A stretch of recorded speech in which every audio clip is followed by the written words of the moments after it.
In a small town in America, there lived a wealthy and respected family, the Carter family. Daniel Carter, a successful businessman with a pure heart, his wife Olivia, beautiful and kind, and their 18-year-old son, Ethan Carter, smart and brave. The Carter family lived a wonderful life.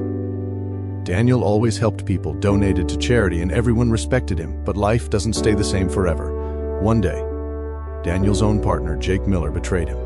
He cheated, changed documents, and in just one moment, Daniel was thrown out of his own company. A huge bank loan came on their heads.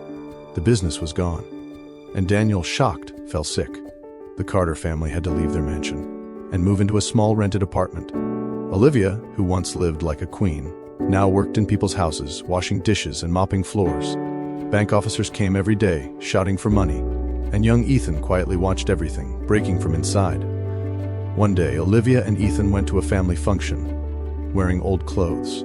There, their own relatives mocked them. Who invited these beggars? They probably came for free food. Sophia Turner, whom Daniel once helped, she grabbed the food plate from their hands and said, "People like you can't digest such good food. You will dirty this party. GT out." Ethan held his mother, and both of them left crying. Later that night, a bank employee came for money, and his eyes were filled with dirty intentions.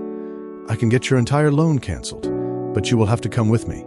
That was it, Ethan snapped. He slapped the man hard and pushed him out of the house. That night, Ethan sat silently in a corner. Anger, pain, humiliation, everything was burning inside him. He made a decision. I will leave school.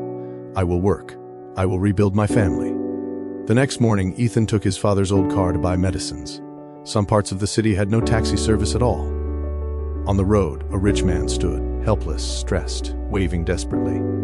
"Please, son, stop. I need a ride. There are no taxis here. I'm getting late. Please help me." Ethan stopped the car. He helped the man and dropped him at his office. When they reached, the man placed $500 in Ethan's hand. "Son, remember, nothing in this world is free. Give and take. That's the rule of life." Ethan stared at the money, thought for a moment, and an idea sparked in his mind. Why not use this car as a taxi? People don't get rides, and I need money. Ethan spent that $500 on repairing the car and started driving it as a taxi. His nature was good.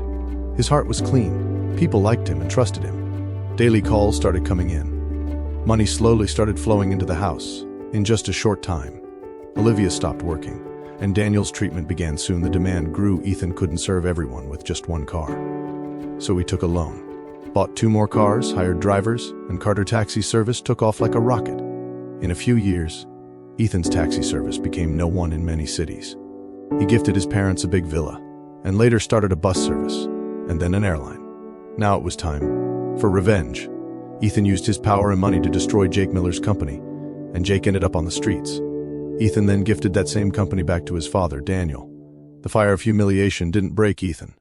It lifted him. Today, the Carter family is richer, more respected, and happier than ever. When life pushes you down, some people fall, but some shake the world.